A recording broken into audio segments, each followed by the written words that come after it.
Biblioteca Argentina para Ciegos.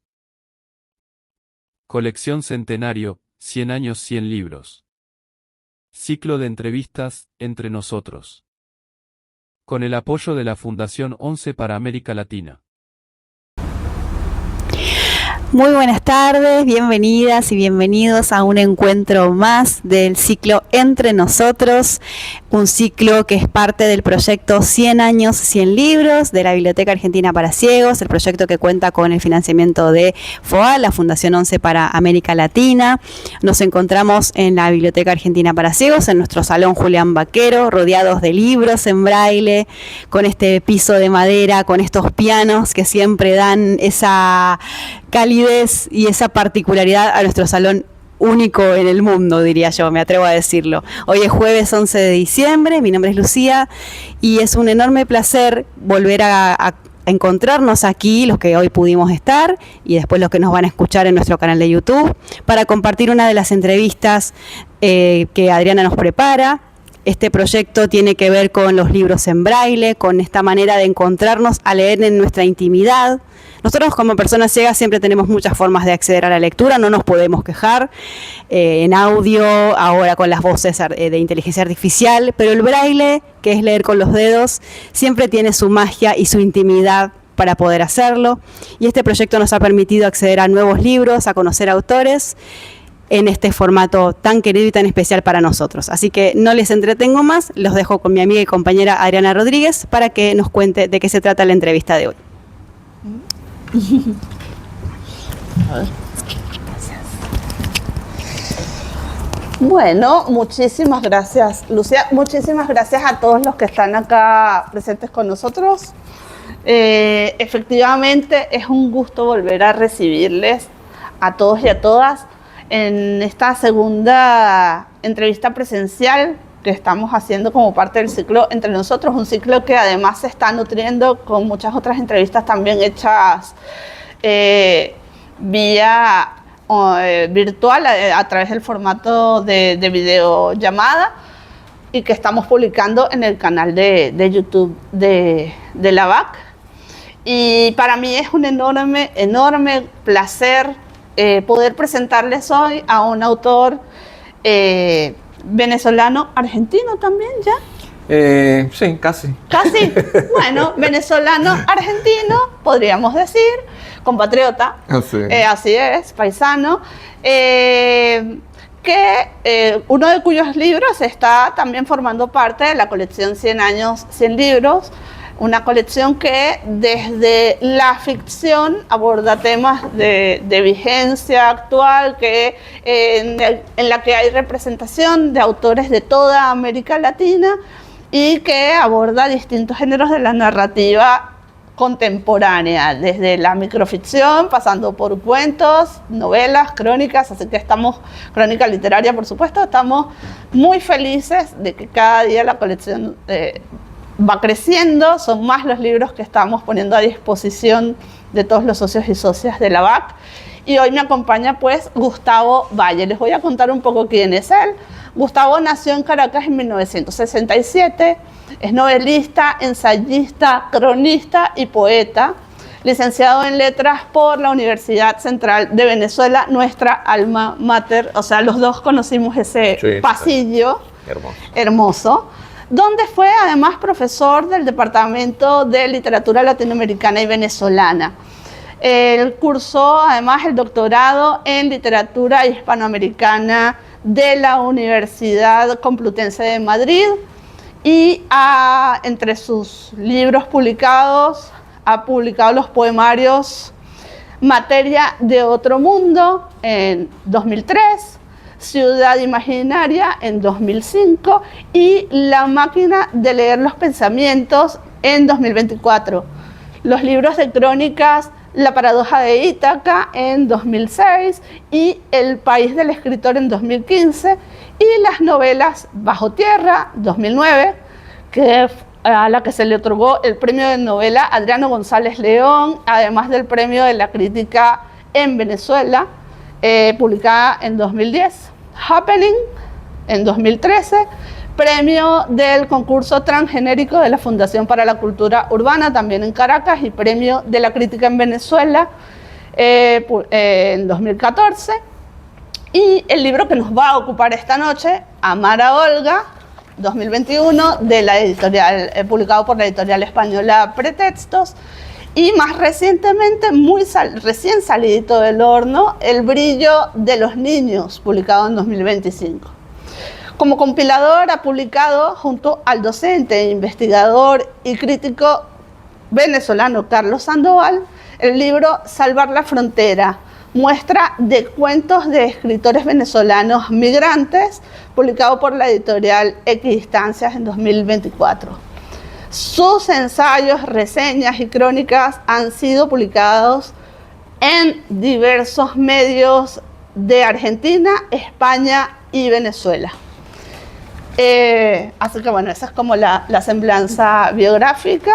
Y ahora les voy a contar un poco sobre Amar a Olga. Esta novela, que forma parte de nuestra colección 100 años, 100 libros, que la pueden ubicar bajo el número 47, y que es una novela en 5 capítulos, una novela, podríamos decir, no muy extensa, aun cuando en braille son 3 volúmenes, una novela profundamente humana, como humano es el amor, que desde el título nos enuncia Gustavo, que va a ser uno de los temas, entre comillas, centrales de la obra, pero una novela que es una novela tramposa, porque tiene varias cosas, es como una cebolla, hay que irla pelando y hay que ir descubriendo las distintas capas que encierra.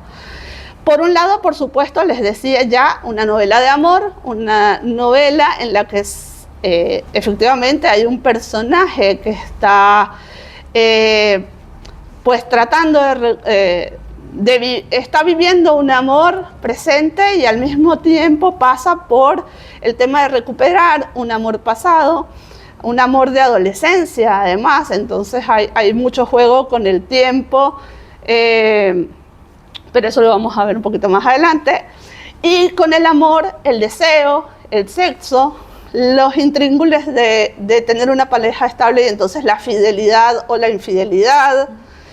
Y como toda historia de amor, también se reflexiona sobre el desamor, sobre la separación, sobre cómo se lidia con las emociones que se dan cuando se tiene una pareja y cuando pensamos en lo que queremos ser para ese otro al que amamos versus lo que efectivamente somos para ese otro, y también esa otra capa de lo que imaginamos que somos para el otro, ¿no? O sea, todo lo que está involucrado en una interacción humana.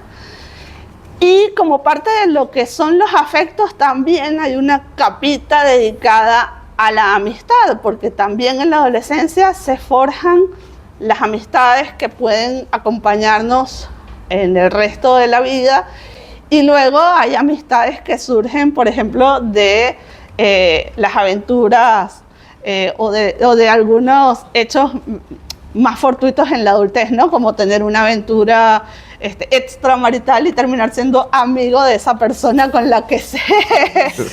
¿no? Por ejemplo, sin spoiler, estoy haciendo todo lo posible por no spoilear y ahí, bueno, veremos cómo nos sale. Muy bien. Otra capa es una reflexión muy importante sobre la memoria, porque al querer recuperar este amor del pasado, obviamente se pasa por esa recuperación de lo que son esos recuerdos de lo que fue. Por ahí hay un dicho que dice que todo tiempo pasado fue mejor. Tendríamos que pues pensar, y la novela un poco nos pone a reflexionar sobre si eso es o no cierto. También sobre cómo la memoria opera a la hora de traernos esos recuerdos, si los idealizamos, si los adornamos. Todo recuerdo es una mediación, cómo reconstruimos esos hechos del pasado. Y en ese sentido también entonces hay una reflexión muy importante sobre el tiempo, sobre lo que dejamos ir, sobre lo que queremos tener y no tenemos en el presente, sobre la noción del futuro, sobre aquellas decisiones y cómo podrían haber repercutido, cómo habría podido repercutir en nuestras vidas el tomar decisiones distintas de las que tomamos, cómo terminamos haciendo las cosas que hicimos y cuáles fueron las consecuencias de eso. Y luego hay otra capa, más hacia el final de la novela, un poco más sociológica, diríamos, en la que hay toda una revisión, podríamos decir, lateral. No sé si estarás de acuerdo con este adjetivo, pero digamos el que me viene a la cabeza, en la que, bueno, también se hace un guiño a todo lo que es la degradación moral, institucional, económica, política en Venezuela, en nuestro país de origen, y también hay algunos guiños a situaciones que están vinculadas a la ostentación de poder y el maltrato en casa, ¿no? A la violencia intrafamiliar a cuenta de pues el tener una posición de poder. Todo esto contado por un narrador cuyo nombre desconocemos, y por ahí tengo yo mi propia hipótesis con relación a que ese corrimiento, ese anonimato nos podría permitir, sí, como lectores, ver y sumergirnos en la historia individual de este personaje masculino que va narrando en primera persona toda la obra, pero al mismo tiempo nos permite pensar en que esta historia es una historia que podría pasarle a cualquier hombre de 40 y largos en Latinoamérica, ¿no? O en Venezuela especialmente, porque bueno, el nombre se nos delata muy hasta el final, y ahí vamos a votar si decimos o no decimos el nombre, ¿no? Vamos a someterlo a votación. Y todo esto contado con mucho humor, con mucha... de un modo muy llano, no por ello menos intenso. Y ese humor me hace recordar con serias, que lo emparenta a Gustavo con autores muy importantes y muy queridos en la tradición narrativa venezolana. Eso te lo voy a comentar un poquito después, porque si no me quedo sin preguntas y delato todo ahora. Pero bueno, ese es mi resumen para todos cuantos están acá con nosotros hoy. Para el mismo Gustavo, que le dije, te voy a contar qué me pareció ahorita. Y para quienes nos van a estar viendo y escuchando próximamente en YouTube. Y yo quiero comenzar por preguntarte por el título, porque, digamos, no es... Me llama la atención esto del uso del verbo en infinitivo, un verbo impersonal para nombrar a una historia que termina siendo tan personal, en la que el personaje nos deja entrar tanto en su intimidad, en su emotividad, en su psique, ¿no? Entonces, que de pronto se llame así como muy impersonalmente Amar a Olga, me llama mucho la atención. Cuéntame el proceso para el título. Bueno, nada, primero que nada, muchísimas gracias, infinitas gracias por la invitación. La verdad estoy sumamente conmovido y agradecido. No sabía que me iba a encontrar con la novela ya impresa en braille, así que para mí es un honor, es una alegría absoluta. Desconocía también, o no conocía las instalaciones de la BAC y me parecen formidables. Y los felicito, la verdad, están haciendo un trabajo increíble. Eso por un lado. Por otro lado, muchísimas gracias por esa síntesis y esa presentación de la novela. Ya, yo creo que me puedo parar e ir. ya es suficiente. Has hecho un resumen magnífico y has hecho, además de un resumen, también una mirada, un acercamiento crítico, y has ido... y desilvanando, ¿no? Muchos de los aspectos y de las capas, como decís vos, que están presentes en la novela, porque en efecto creo que una novela, o o al menos lo que uno pretende que sea una novela o una buena novela, tiene que tener siempre diferentes capas geológicas, tectónicas de interpretación y de temas, ¿no? Porque el propósito siempre de una obra literaria es tratar de contener lo más posible, sin necesidad de que sea una ambición excesiva, ¿no? Pero contener, decir muchas cosas al mismo tiempo y decirlas en diferentes claves y que hayan diferentes interpretaciones de eso que uno ha escrito, ¿no? Entonces, la verdad,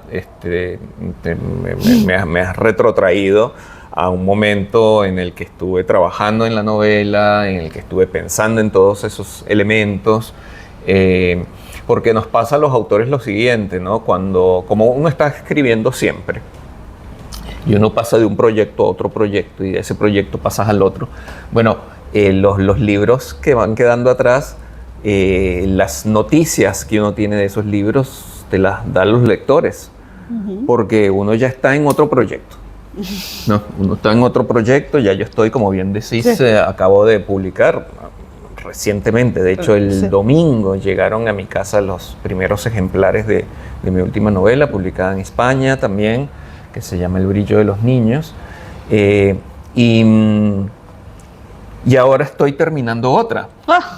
Entonces, claro, mi cabeza no puede contener todo eso, sino solamente lo que estoy haciendo. Hay que dejarlo ir y que cobre nueva vida, lo que estoy haciendo en ese momento, y entonces, bueno, voy a hacer un esfuerzo para ir hacia atrás y reinstalarme en el momento y en las preocupaciones que yo tenía al momento de escribir Olga, ¿no?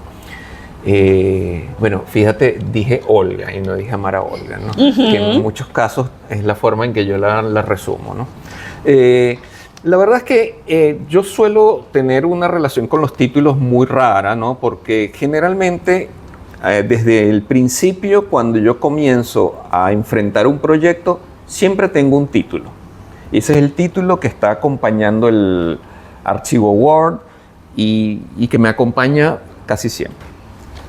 Y sin embargo, cuando concluyo el proyecto, rara vez ese título se mantiene. Rara vez ese título se mantiene. ¿Por qué? La verdad es que no lo sé. La verdad es que no sabría decirlo. Lo que sí sé es en qué momento surgió el título de Amar a Olga. Y fue en la ducha. Yo estaba en la ducha, el libro yo tenía que presentarlo a la editorial. No estaba convencido, el texto ya estaba acabado, estaba terminado las correcciones, todo, pero el título no me terminaba de convencer. ¿Cuál era, Gustavo? Sí, se puede saber, digo. ¿Te acordás? Sí, exacto. Ahora tengo un asistente acá que muy me está bien. haciendo. Ayuda a memorizar. Sí, se llamaba originalmente Breve Tratado de la Intimidad Amorosa. Sí, no. Se llamaba Breve Tratado de la Intimidad Amorosa. Entonces el contrato social. Grandilocuente. Pero fue un título que contrariamente me ayudó mucho a construir lo que yo quería decir, ¿no? Bueno, entonces total que no me gustaba del todo ese título grandilocuente, como decís vos, de rusoniano casi, ¿no? Casi. Y en la ducha se me ocurrió una frase muy sencilla, muy pedestre incluso, lo asocié en algún momento, no sé por qué, con algo de Woody Allen. Pensé que Woody Allen podía tener un título de una película parecida a esa. Yo adoro Woody Allen, a pesar de todo lo que dicen en contra de Woody Allen, pero yo lo adoro. Y entonces, bueno, yo dije, si suena a título de película de Woody Allen, me parece que es increíble. Así que, bueno, me decidí por el título de Amar a Olga y deseché el título rusoniano del principio, ¿no? Bueno, has hecho un paseo, la verdad, muy bueno sobre todos los temas de la novela. Y creo que, en efecto, hay dos cosas fundamentales en ella, que es una. Yo siento que no es una novela de amor, sino una novela sobre el amor. Es decir, pareciera una diferencia un poco sutil o demasiado matizada, pero si bien las novelas de amor son las novelas románticas, Y las novelas sobre el amor pueden ser novelas que reflexionan sobre el amor. Bueno, yo creo que Amar a Olga es una novela que reflexiona sobre el amor, a pesar de que tampoco evita del todo ser una novela romántica. Entonces, en ese sentido, en efecto, como bien habías dicho, es una novela un poco engañosa, ¿no? Pareciera ser una novela romántica y en el fondo es una reflexión sobre el amor. Eso por un lado. Y por otro lado,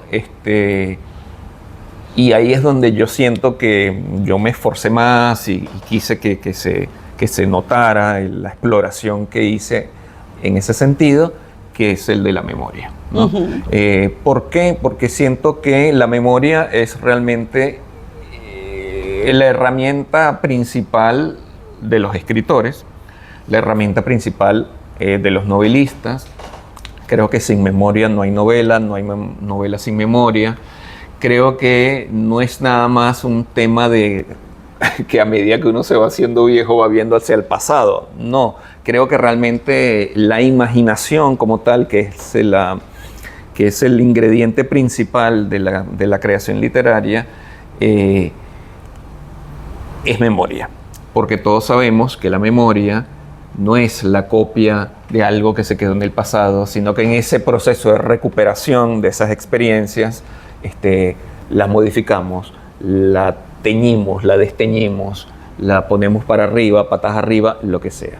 Entonces, imaginación y memoria son dos conceptos que están sumamente imbricados y no porque lo diga yo, sino porque siento que es así, nos ocurre a todos, es absolutamente humano y la novela intenta explorar eso también a través de la recuperación de un amor de adolescencia, porque ese, digamos, que vendría a ser como la sinopsis o el argumento de la novela. Es un personaje que ya a los 40 y largos años entra en una crisis amorosa con su esposa y se obsesiona por recuperar la primera novia de sus 17 años. Y esa búsqueda de ese amor, esa búsqueda suicida, por supuesto, ¿no? de ese primer amor, ese es el motor, digamos, narrativo de la novela, el motor argumentativo, y sobre eso, bueno, comienza a gestarse esas reflexiones acerca de la memoria y acerca de muchas cosas, ¿no? La memoria para atrás y la especulación para adelante, ¿no? Porque además hay como todo este tiqui-tiqui de ¿y si la encontrara? ¿Y si se pudiera? ¿Y si? Pero capaz no me voy a separar, pero una vez que me separé y todo se pudrió, ¿cómo voy a hacer? ¿No?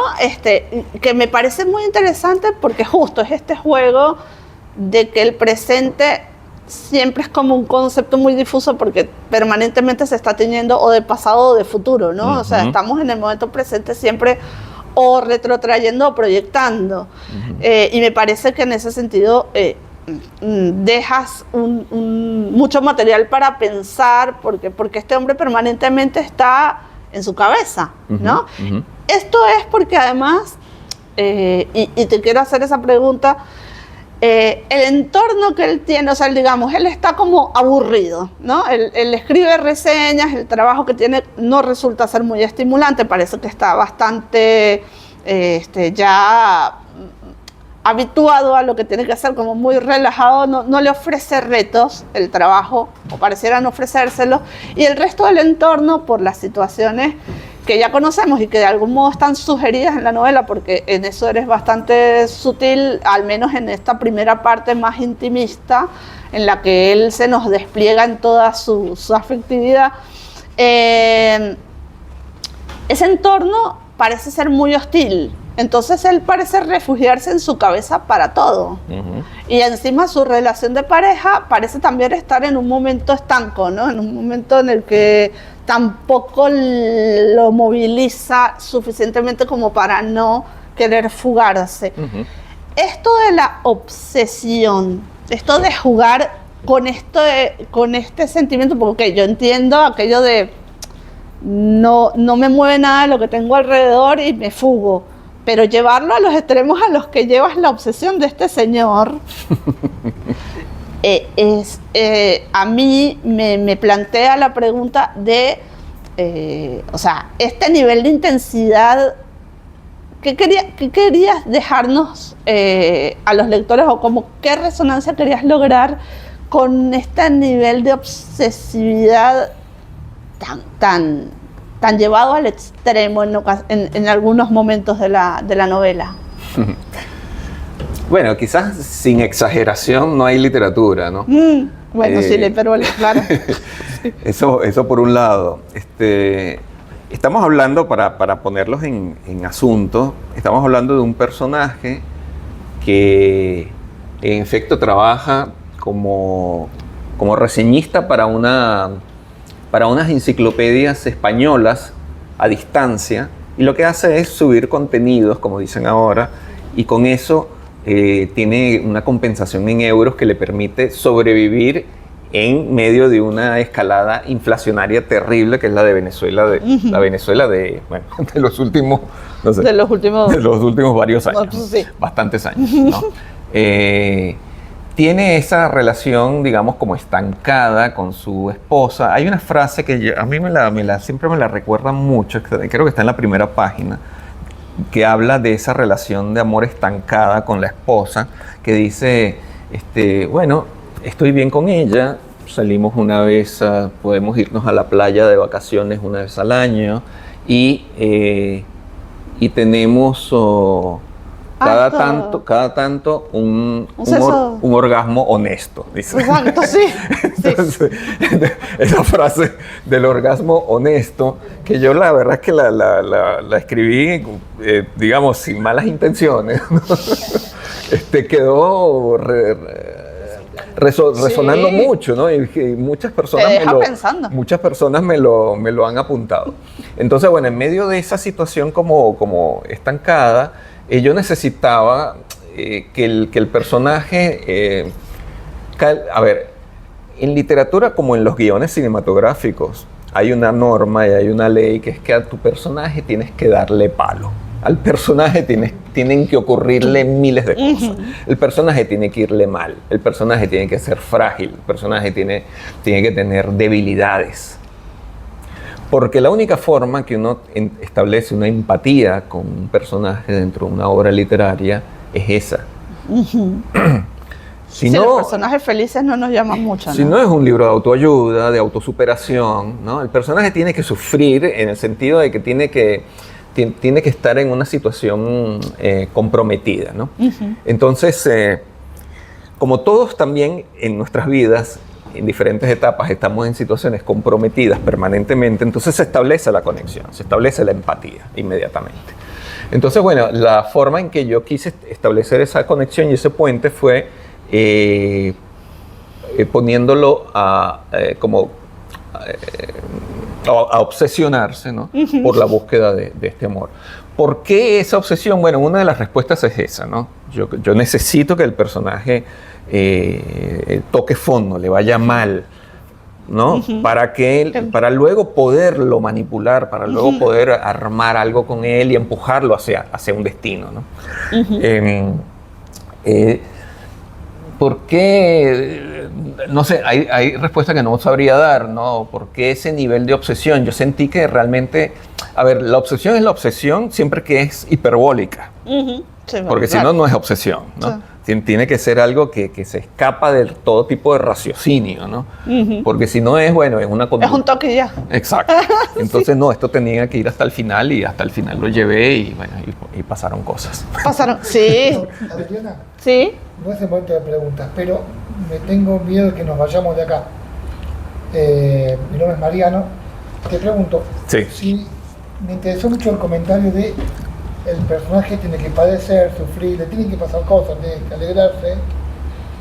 Y pensé en los guiones y lo que nos pasa a veces con las películas, y te pregunto como escritor, si no hay un cierto riesgo, que seguramente no pasa en tu novela, de que se pasan de rosca, ¿no? Entonces uno dice, bueno, le pasa de todo. Y el personaje un poco deja de ser creíble, y eso hace que el lector diga, como que se separe del personaje y diga, no, listo, hasta acá, no, porque todo esto no le puede pasar, por todo esto no puede hacer. Perdón, Adri, ¿eh? No, tranqui, bien. No, por supuesto.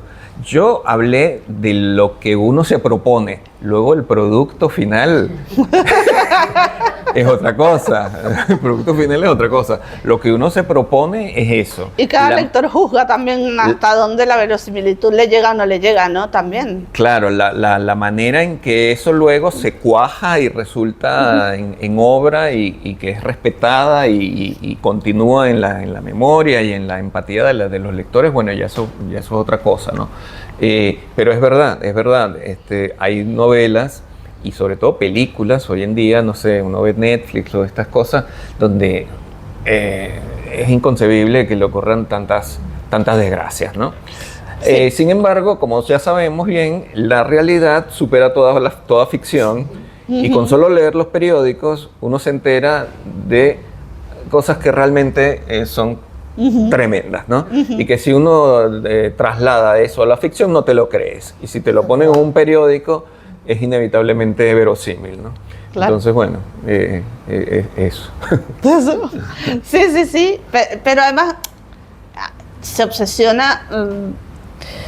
Lo que a mí me parece interesante de los niveles de obsesión que maneja este personaje es, es una masculinidad que está buscando algo que efectivamente no tiene, o sea, que parece no tener, no encontrar en el entorno, el nivel de irreflexividad de algunas acciones que acomete y que después dice, bueno, podría no haber hecho esto, ¿no? O no sé por qué lo hice, pero ya que lo hice, igual con las decisiones, con algunas decisiones bastante fuertes de adolescencia que están narradas en la novela, en la que, insisto, estoy haciendo un gran esfuerzo por no spoilear y por eso el comentario es vago, ¿no? Pero, digamos, hay un momento que a mí me parece muy interesante en la novela, que él recuerda de su relación con Olga, un momento crítico de la relación en el que les toca tomar una decisión en conjunto, la toman, la llevan a cabo y en algún momento en ambos parece haber esta sensación de capaz esto no es lo que debimos hacer y hay un quiebre a partir de esto, ¿no? Igual que el quiebre con su pareja actual cuando lo encuentra, bueno, solazándose con el recuerdo de Olga, que es bastante, también un momento crítico, es decir, él tiene como estos momentos de quiebre en los que todo pudo haber sido diferente, pero no lo fue, ¿no? Y eso me parece también como muy real porque juega con esto que nos pasa a todos en algún momento de la vida. Hay decisiones de las que llevamos adelante y de las que no nos arrepentimos, hay decisiones que nos pesan para siempre, ¿no? Así que, en últimas, sí quería, por ejemplo, preguntarte, cuando yo leía la novela, una de las cosas que me pareció interesante, y lo decía hace rato cuando te comentaba lo que había visto, era que además todo esto está teñido de mucho humor. Este es un tipo que igual todo el tiempo está haciendo chistes, que todo el tiempo hay una conversación con la esposa en un momento así que se están despertando y todo se lo lleva al plano de la broma, ¿no? Este recurso del humor y de este personaje que tiene todos estos conflictos y toda esta emotividad revuelta, pero que igual todo el tiempo se está riendo de todo. El personaje te llevó a eso, lo hiciste como una manera de contrarrestar todo lo otro que venía. Cuéntame un poquito de ese proceso. Sí, es interesante eso que comentas porque el tema del humor lo han señalado muchos lectores y me lo han comentado mucho, ¿no? Y sin embargo, cada vez que lo escucho yo me sorprendo un poco porque yo sentía que yo no estaba contando demasiados chistes, ¿no? Y no estaba siendo demasiado gracioso, sino que estaba contando una historia bastante tristona, ¿no? Y sin embargo surgen esos elementos, ¿no? Yo creo que hay cierta, ¿cómo se diría? O sea, uno no se puede hacer del todo responsable como autor, ¿no? Los personajes hacen la suya. Exacto. A ver, los escritores lo que tenemos es que crear personajes y que esos personajes tengan una vida por sí mismos. ¿Ok? Si eso se logra, bueno, touché, perfecto, ese es el objetivo. Pero a veces, realmente esos personajes nos van pidiendo, en el desarrollo de sus tramas y de sus aventuras, cosas que ellos mismos se los van conformando. Y que uno como autor lo que tiene que tener es el oído lo suficientemente alerta para saber lo que el personaje te está pidiendo. Es raro, suena como raro, pero es así. Lo otro es peor. Lo otro es decir, no, yo quiero que el personaje haga esto. Yo quiero que el personaje se comporte de esta manera. Yo quiero que vaya por acá y por allá. Y cuando se hace así, entonces es muy notorio el fracaso. Es muy notorio el fracaso narrativo. Porque te das cuenta que el personaje no lo está viviendo por sí mismo, sino que es un agente exterior que viene y le pone algo, un chaleco encima, y que es la mirada del autor, ¿no? Por supuesto, es una cosa utópica, ¿no? Porque en el fondo uno es el que está sentado y el que está escribiendo, y uno es el que define y el que corrige, quita y pone, ¿no? Entonces, creo que hay una mezcla de eso. Hay un respeto de uno hacia el personaje y hacia lo que te exige, y al mismo tiempo es uno el que al fin de cuentas es el que lo termina sellando sus características, ¿no?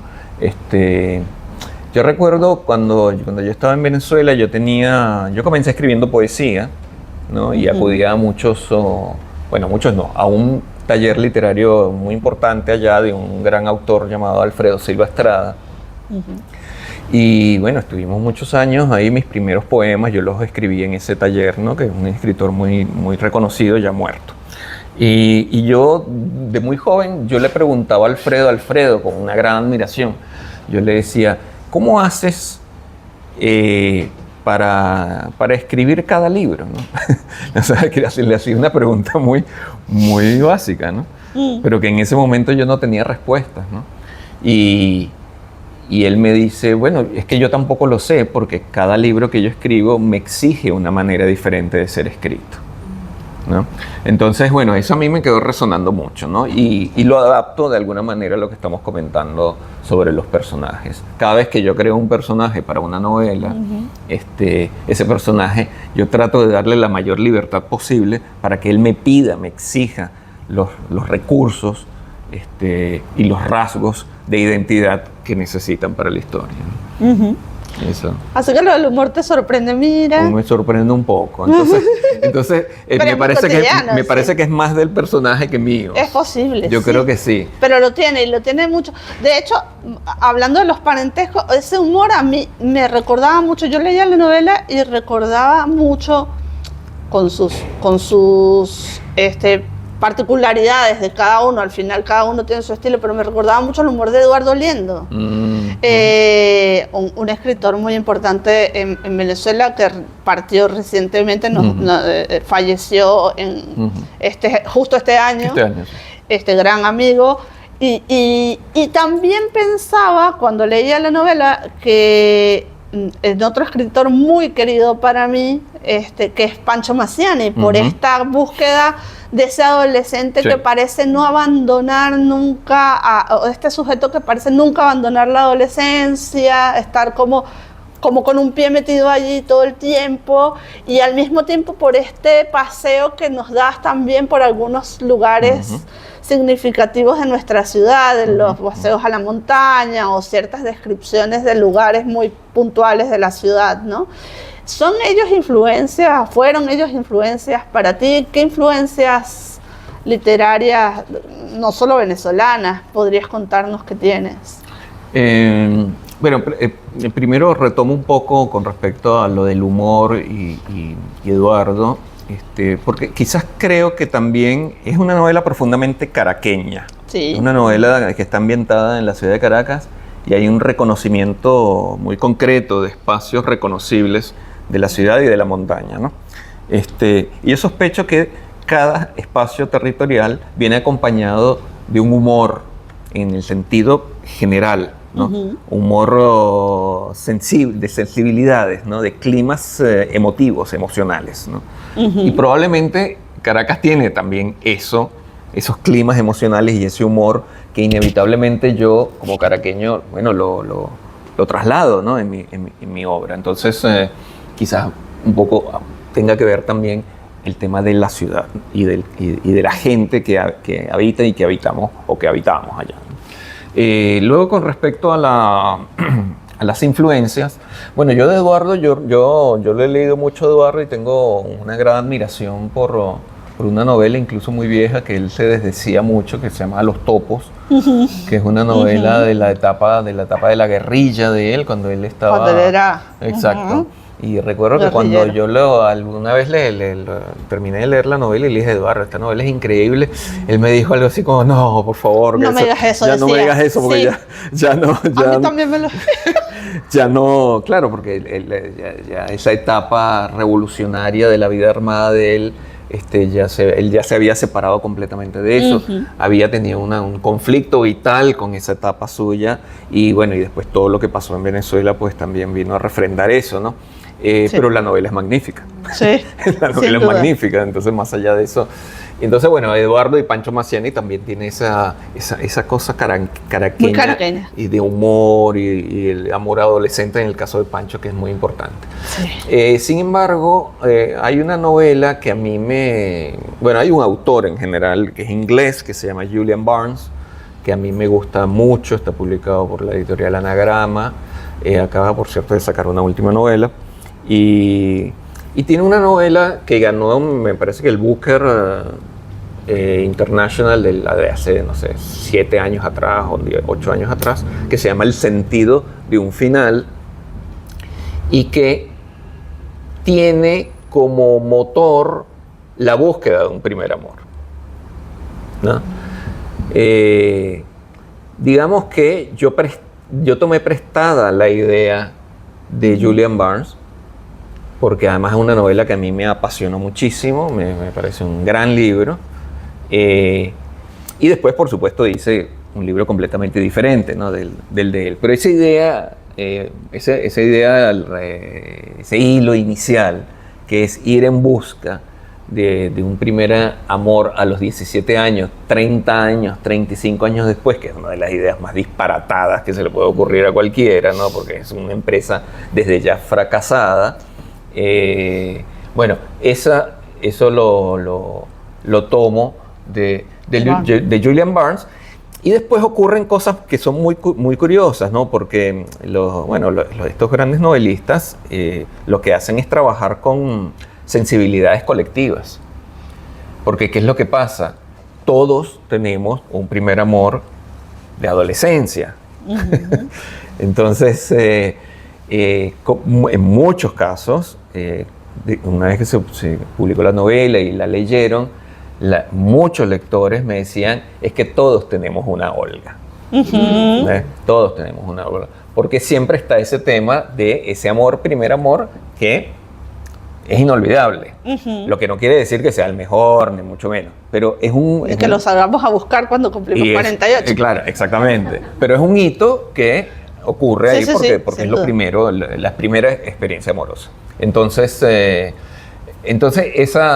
ese jugar también con la sensibilidad colectiva de que todos de alguna manera podemos vernos reflejados en eso, me llamó mucho la atención, me gustó como participar de ese juego y la gente me lo comentó también. ¿Y será por eso entonces que el narrador no tiene nombre? Bueno, el narrador es curioso, eso sí es un spoiler total, pero... Entonces, claro, pero la última palabra de la novela es el nombre del narrador. Exacto. Es el nombre del personaje. O sea, no es nada más la última línea, es la última palabra. Es un semi-spoiler porque dices que es la última, pero no decimos por qué la dice, así que no te preocupes que no has dicho nada. Sí. Claro, y no has dicho el nombre, que vamos a votar si lo dice o no lo dice. No. Y después, claro, una de las cosas que uno se va preguntando, ese es otro asunto como muy de escritor, ¿no? El tema de los nombres de los personajes, ¿no? ¿qué nombres le damos a los personajes? ¿Cómo se van a llamar esos personajes? ¿Van a tener un nombre significativo? ¿Ese nombre va a tener algún tipo de, ¿cómo se diría? Sí, de sentido ulterior, ¿no? Va a agregarle al personaje algo, va a darle una entidad más allá de un nombre X. Bueno, eso son cosas que siempre uno está pensando, ¿no? A mí particularmente me gusta otorgarles nombres más o menos llanos y sencillos. No sé, qué sé yo, un escritor como García Márquez utilizaba unos nombres en muchos casos muy frondosos, ¿no? Sí. Muy frondosos que colocaban también a ese personaje dentro de un ámbito maravilloso o memorioso o X, ¿no? En este tipo de novelas como la que yo escribí, como busco algo más pedestre, ¿no? No quiero irme hacia algo épico. Bueno, hay una cierta épica también, pero es una épica más callejera, digámoslo así. Los nombres de los personajes los busqué como de forma más sencilla. Pero a lo largo de la novela seguía escribiendo y no tenía nombre mi personaje. O sea, tenía toda una historia, tenía toda una memoria, tenía una historia de amor o varias historias de amor, le habían pasado un montón de cosas. Yo podía verlo incluso físicamente al personaje, pero no tenía nombre. Y bueno, y surgió al final también, así como apareció el título en la ducha, bueno, apareció el nombre al final, así, de esa manera. Pero tampoco es... y con esto termino esta reflexión sobre el nombre, tampoco es casual que haya sido ese nombre, porque así se llama también el personaje principal de mi primera novela. Ok, un vaso comunicante ahí, para dejarnos con ganas de ir a la otra. Ya lo es. Bien. Bueno, yo voy a dar chance a que sigamos con la ronda de preguntas que inició Mariano hace un ratito, pero esta vez vamos a ir pasando el micrófono, así que si alguien tiene una pregunta para Gustavo, nos cuenta y le vamos pasando el microfonito para que se oiga bien. Yo espero que la de Mariano se haya oído bien. ¿Alguien más quiere hacerle alguna pregunta a Gustavo? ¿Un comentario? Samira, le pasamos. Gracias. Bueno, te quería comentar que curiosamente sé que la novela la leí hace ya bastante tiempo, ¿no? Que me prestaron el libro y no la pude releer para tenerla más fresca, pero recuerdo una sensación que tuve, que fue que aún sabiendo que estaba ambientada en Caracas, en algunos momentos de la narración me parecía estar acá en Buenos Aires. Ah, mira. Sí, y eso me encantó de cierta manera, porque a pesar de esos detalles de Caracas, creo que puede ser cualquier ciudad latinoamericana. Ahí había algunas cosas que me parecía que estuviese yo recorriendo algunas calles de acá también. Entonces me pareció muy lindo esta sensación que tuve. Pero en fin, lo que te quería preguntar era ¿hacia dónde te llevó tu personaje con esa reflexión sobre el amor? O sea, te pregunto porque parece que es como muy idealizado, es un sentimiento que uno idealiza mucho, sobre todo cuando es adolescente, y yo creo que siempre, y me parece pertinente una reflexión sobre el amor, y no sé si llegaste de la mano de tu personaje a alguna conclusión sobre ese tema. Me encantaría que me contara.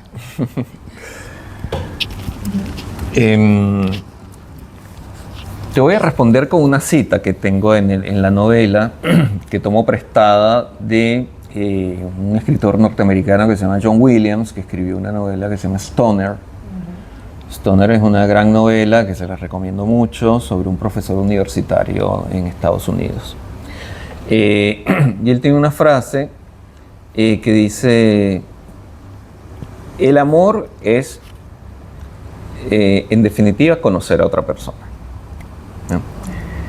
Eso tan sencillo y tan básico me parece que es lo que es el amor, lo que a mí me gustó también de esa frase y lo que a mí me gustaría que quedase también de la novela. Es decir, la manera en que uno se aproxima profundiza en el conocimiento del otro, es amor. Y va más allá, por supuesto, de la sexualidad, de los vínculos familiares, amorosos. O sea, tiene que ver con algo que es como una energía de generosidad para incorporar en uno a ese otro, ¿no? Que si vamos más allá pueden ser no personas también, ¿no? Pueden ser otras cosas, ¿no? O animales o plantas, ¿no? Pero tiene que ver con eso, con la apertura que uno tiene para profundizar en el conocimiento de otro y no quedarse dentro de uno mismo solo, ¿no? Eso yo creo que es una de las grandes enseñanzas que a mí me dio Stoner, que siento que lo creo, digamos, y lo menciono en la novela directamente. Por supuesto, para llegar a eso, ese personaje hizo todo lo contrario. Es decir, fracasó, fue detrás de una obsesión que no tenía sentido y sin embargo se arroja a eso. O sea, el personaje tiene algo de autodestructivo, evidentemente, ¿no? De suicida, y en efecto, bueno, lo que él busca no lo encuentra. O sí lo encuentra, porque esa es otra cosa, ¿no? Una de las, yo recuerdo que Bolaño decía, escribir es siempre abrir una puerta, pero una vez que abres una puerta, pasas a un salón, y si hay otra puerta hay que seguirla abriendo, y hay que seguir infinitamente abriendo eso. Entonces, en ese sentido, las narraciones son infinitas, porque vos podés pasarte la vida abriendo puertas, ¿no? De hecho, siempre pienso que las narraciones no terminan, sino que se interrumpen, como la vida, ¿no? Qué bueno eso. Entonces, ¿qué pasa? Yo tenía, en un momento dado, yo dije, bueno, este señor está obsesionado por encontrarse con esta persona que conoció a los 17 años. Yo no sabía qué iba a pasar. ¿Se va a encontrar con ella o no? O sea, es algo que yo no lo tenía previsto. Yo no sabía qué iba a pasar. Pero después Bolaño me dio la razón. Yo dije, no, tengo que seguir abriendo esa puerta para ver qué pasa. Claro. Por lo tanto, tiene que encontrarse con esa persona, que es profundamente riesgoso, porque cuando uno se genera tantas expectativas, ¿no? Entonces luego corres el riesgo de fracasar, corres el riesgo de que tu lector, bueno, esas expectativas no las cumpla, ¿no? Entonces, bueno, me arriesgué, digamos, en efecto encuentra a la persona, a Olga, pero por supuesto la encuentra en unas circunstancias que él ni se imaginaba y bueno, ya y pasan cosas. Y luego, para retomar lo que estabas comentando sobre Buenos Aires, es interesante porque justo el final de la novela es el personaje, bueno, montándose en un avión viniendo a Buenos Aires, ¿no? Sí, sí, justamente. Sí, me parece muy bien porque finalmente es como un autoconocimiento, como dices tú, te tuvo que pasar por todo esto para, no sé, yo creo que eso lo hacemos siempre, ¿no? Ir experimentando, irnos conociendo. Yo creo que el amor también tiene mucho que ver con la paciencia, con el autoconocimiento y la paciencia. A veces somos tan impulsivos que queremos, nada nos llena, nada nos satisface, ¿no? Pero bueno, si hay cierta reflexión interior, cierto conocimiento, cierta paciencia, cierta, como tú dices, esa relación con el otro, ese conocerse, pues por ahí como que va la cosa, ¿no? Hay un segundo capítulo, creo que es el segundo capítulo, que está lleno de muchas citas de textos, de lecturas, ¿no? Y para mí fue como muy importante también eso, ¿no? Es el momento en que el personaje está en ese limbo vital de la separación, que está sin casa, está que no sabe ni dónde dormir, ni en qué palo ahorcarse, y va acompañado de esa especie como de emocional con autores que lo van dando como un poco de sustento emocional. Entonces ahí está Barthes, o está John Williams, o está Platón, o hay algunos otros autores que reflexionan sobre el tema del amor y y quieren o de alguna manera permiten que él transite la situación. Todo más o menos imbricado en la historia, porque como él es un escritor de reseñas para una enciclopedia, entonces son cosas que él va leyendo en su investigación y las va anotando, ¿no?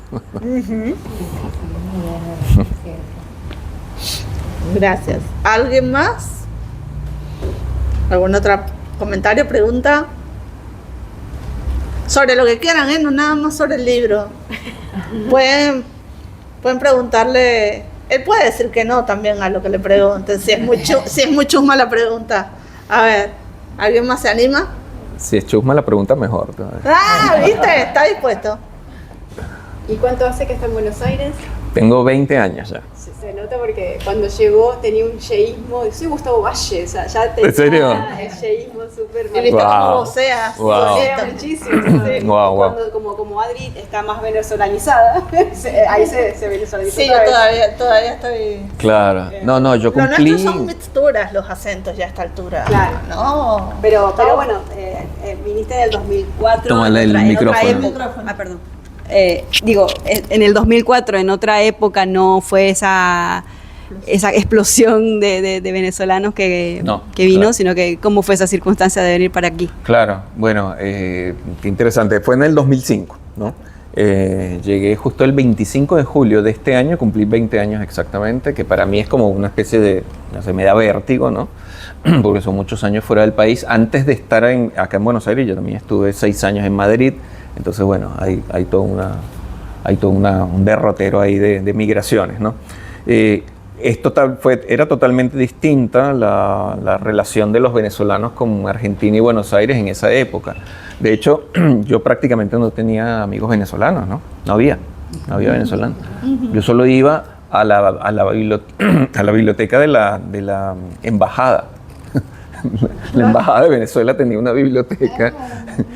Cuando la embajada estaba en Belgrano, que no estaba en el edificio que ahora está ahí en Luis María Campos, y una biblioteca que por supuesto no iba absolutamente nadie, yo era el único que asistía ahí porque tenía una colección muy interesante de libros que a mí me interesaban, y no tenía vínculos sino con esas personas que estaban ahí en la biblioteca, en el consulado, y entonces yo fui como una especie de testigo de cómo fue evolucionando todo el tema con los venezolanos acá, ¿no?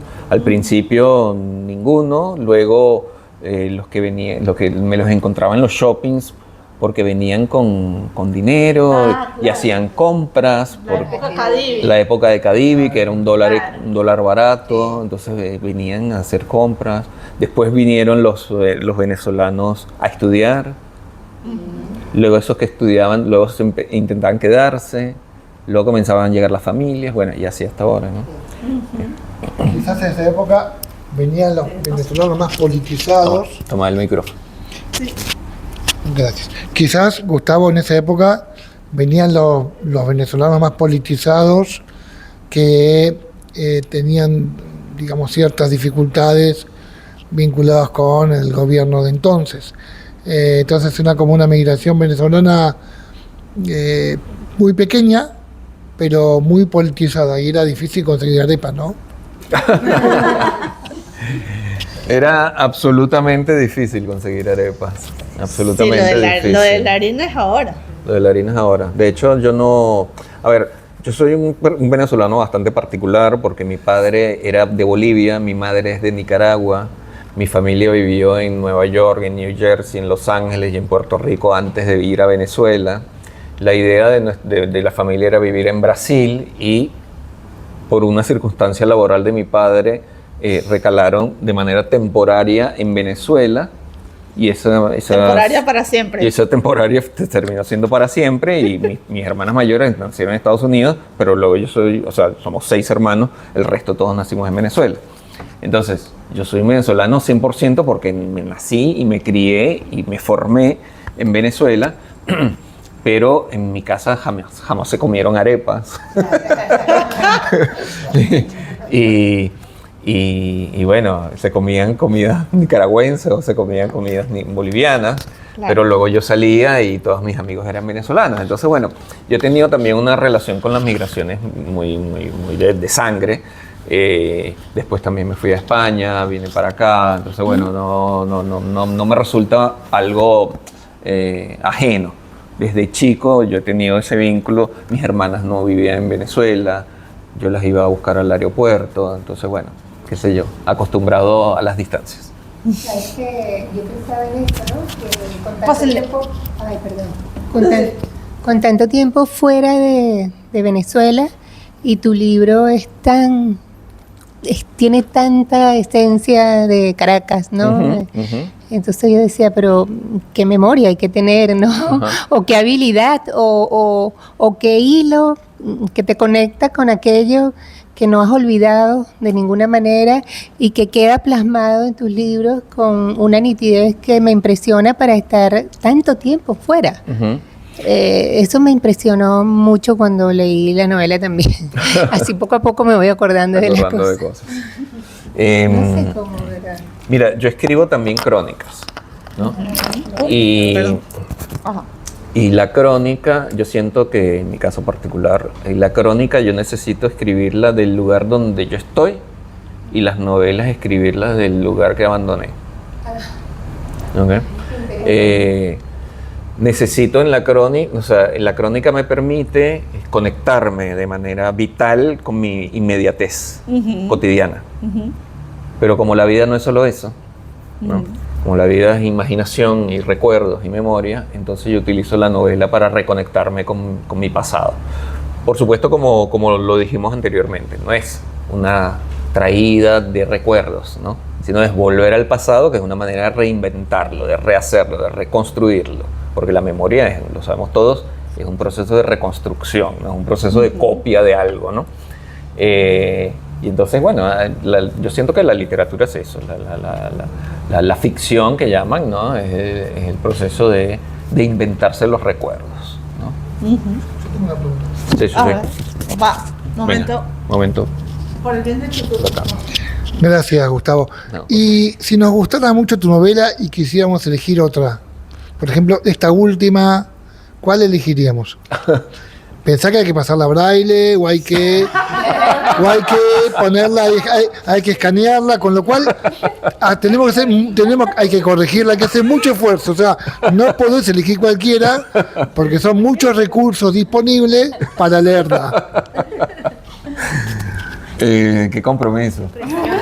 Nada de presión, no, nada. Mira, no, en ese caso tendría que ser la más breve, ¿no? Para que te- La que valga más en contenido como para que el esfuerzo que todas pasa- valen, digamos, todas son tus No, hijas, bueno, y qué lo sé sabemos, yo. pero Yo escribí una primera novela que se llama Bajo Tierra, que es una novela sobre mi padre. Mi padre fue ingeniero civil. Mi padre hizo todo lo que porque les estaba hablando de que mi padre recaló en Caracas de forma un poco azarosa, porque él era un ingeniero de suelos, especializado en suelos. Y cuando él llega a Caracas, hace muchísimos años, Caracas y Venezuela estaba teniendo un boom de construcción de vías, de puentes, de autopistas, de todo eso. Y mi viejo era un especialista en los suelos donde se iban a hacer puentes, donde se iban a hacer túneles, y se iban a hacer todo eso. Entonces, por eso es que él de pronto encuentra un espacio laboral riquísimo. ¿Qué son los 70? No, mucho antes. Antes. Sí, 50 y pico. Ah. Y entonces esa novela él muere relativamente joven, ¿no? A los 63 años, siendo yo un niño. Y entonces para mí la ausencia de mi padre siempre fue también, y lo sigue siendo, un motivo de exploración literaria muy fuerte, ¿no? Y entonces esa primera novela, que es Bajo Tierra, que tiene un título muy particular y asociado directamente con lo que él hace, es también la búsqueda de una persona, pero que en este caso es el padre, ¿no?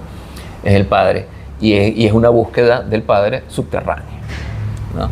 Entonces yo ahí vinculo el tema del subte o del metro, como le dicen en Venezuela, las excavaciones del metro, a pesar de que él no tuvo nada que ver, bueno, mezclo una cosa con otra y hago al personaje que se llama igual que el de Olga, hago que ese personaje vaya tras tras las huellas de su padre muerto, porque él piensa, porque él de alguna manera el padre se introdujo en el subsuelo y nunca volvió a reaparecer, ¿no? Es una novela que por supuesto mezcla cosas de fantasía, digámoslo así, ¿no? Y después se une a episodios geológicos duros de la Venezuela de los finales de los 80, que fue el deslave, que fue un accidente geológico muy importante. 90, ¿no? Sí, finales de los 90. 99. 99, El de la Guay. sí. Entonces, bueno, está eso también. Bueno, esa es una novela, después hay otra que también es un viaje, pero sobre tierra, sobre la costa venezolana, sobre todo en una zona que se llama el Golfo de Cariaco, que tiene unas playas absolutamente paradisíacas, donde yo viví a los 17 años durante un año completo. Recuerdo que además fue una experiencia sumamente formativa, porque yo fui a trabajar para una camaronera que se iba a instalar ahí y había que hacer los estudios de factibilidad para que esa camaronera se diera o no se diera, ¿no? Entre esos estudios de factibilidad, bueno, había que hacer trabajos con oceanógrafos, con biólogos, y yo era un chico que tenía 17 años, ya había terminado la secundaria, y en ese momento entrar a la universidad requería como un año de espera porque había que esperar un cupo en la universidad pública, bueno, era un desastre. Y entonces ese año lo invertí haciendo ese viaje que para mí fue también muy formativo. Y bueno, esta novela que se llama Happening es un homenaje, digamos, a ese pueblo, a esa experiencia vital que yo tuve de muy niño, y es un viaje hacia la playa, ¿no? Luego viene Olga, y esta última, El brillo de los niños, es una novela diferente porque tiene como personaje a dos niños. Nunca había tenido como personajes principales a dos niños. Pero no es para niños. Pero no es para niños, exactamente, no es para niños. Es una novela... ¿Cómo se comportan esos niños? Perdón. No es para niños, son dos hermanos que se ven en una situación también muy conflictiva. Está o puede estar asociado con experiencias que uno ha leído en la prensa sobre las migraciones infantiles, ¿no? Son dos niños, sí, son dos niños que emprenden un viaje migratorio hacia la frontera en soledad, ¿no? Son dos niños. Entonces, bueno, ocurren varias cosas, como una novela de aventura, en ese sentido inevitable, pero también muy reflexiva sobre... Va saliendo de Venezuela hacia la frontera. Claro, al menos así yo me lo imaginé. Sin embargo, en la novela está mucho más indefinido el tema la territorialidad la haces más vaga. Exactamente, Sí, okay. exactamente. Okay, Entonces, okay. como que el lector venezolano lo va a identificar. Claro. Pero creo que no pasa nada, claro, sí, Un sí. poco que es la estrategia que usa Crina también en Ficciones Asesinas. También, Claro. que no menciona el lugar. Que no menciona el lugar, pero quienes lo vivimos sabemos que está ahí, y quien no puede identificar cosas de lo suyo, porque igual toda Latinoamérica tiene sus cositas. Uno identifica además que es el edificio donde vivió ella. Además, sí, O sea, claro, sí, directamente. totalmente, sí. Sí, que la obra de Crinaver también está en la colección, señores. Pasamos el chivo de una. ¿Con qué número? Ficciones Asesinas, con el 29. Perdón que te interrumpí, Gustavo. No. Estabas haciendo el inventario de las novelas. Claro, yo sé eso, que es eso. Lo que viene, lo que viene es elijan ustedes. Así La que... última está buena. ¿no? Sí, la última llama mucho la atención. Sí. Pero Bajo Tierra a mí también me llama mucho. Sí. Y yo te iba A ver, ya va, te pasamos Te pasamos el micrófono. el micrófono. A ver. Ahí, Ay, perdón, Pablo, ahí está. Hola, bueno, mi nombre es Jimena. Bueno, yo también soy una inmigrante bastante cercana porque soy uruguaya y hace 18 años que estoy acá en Argentina. Pero me generó como mucho interés, por supuesto, leer tus novelas, amar a Olga, por supuesto, y después las que vengan, las que se editen. Y me pareció muy interesante también este concepto de escribir un libro, y de que ese libro como que me lo imaginaba como que salía volando, ¿no? Y llegara a cada uno de nosotros y tomarlo, y esto de ir comprendiendo yo no sé, nunca estuve en Venezuela, nunca estuve en Caracas.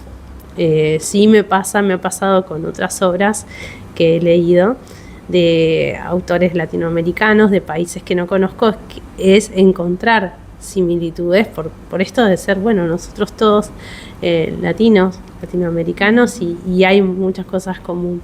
Pero bueno, mi pregunta es con respecto a los libros, ¿recordás una vez que los hiciste, que terminó ese proceso, un poco lo decías que como que termina ahí?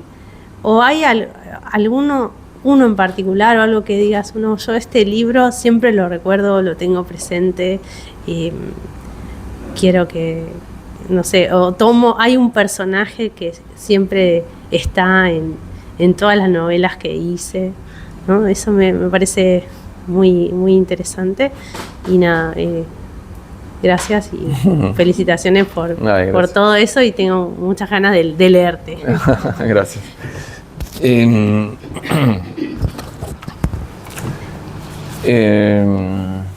A ver, no sé si los personajes...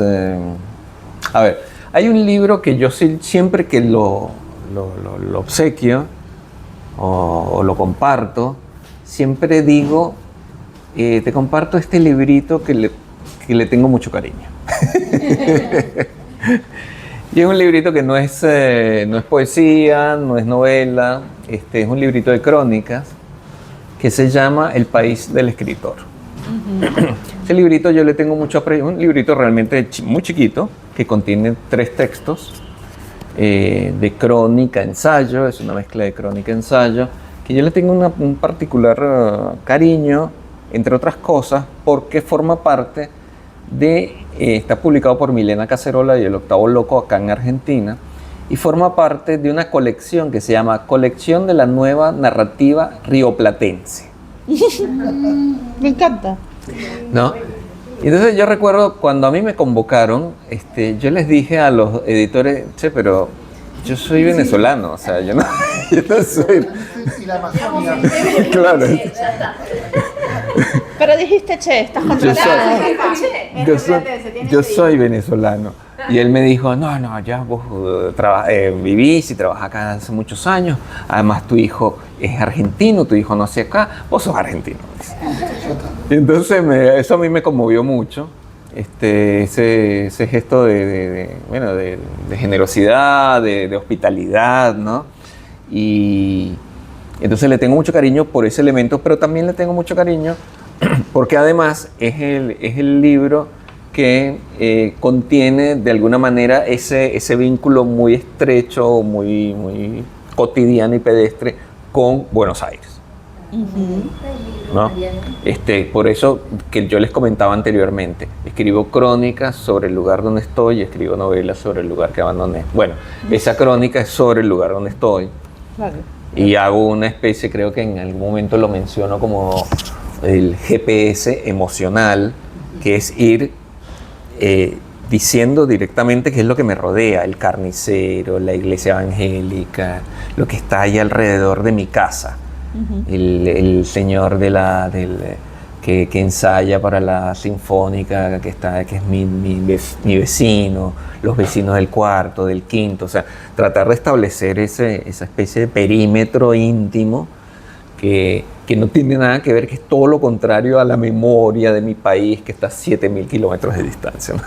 Entonces, bueno, siempre le tengo mucho cariño a ese librito. Yo te lo voy a mandar a Adriana, sí, con la acotación de un librito que le tengo mucho cariño. Y luego los personajes no sé, es misterioso eso, ¿no? Es misterioso. Porque justo fíjate que este personaje se llama igual que el personaje de Bajo Tierra, ¿no? Y por supuesto todos los personajes tienen elementos de uno, ¿no? Y tienen elementos que no son de uno, ¿no? Entonces siempre es como una mezcla. Y hay personajes que reverberan un poco más en el lector y reverberan un poco más en uno, y otros que se quedan un poco más al margen, ¿no? pero quizás los que uno acompaña más y porque en definitiva uno conoce más y los ha desarrollado y explorado mejor son los protagonistas, evidentemente, ¿no? Y en ese caso, bueno, el protagonista de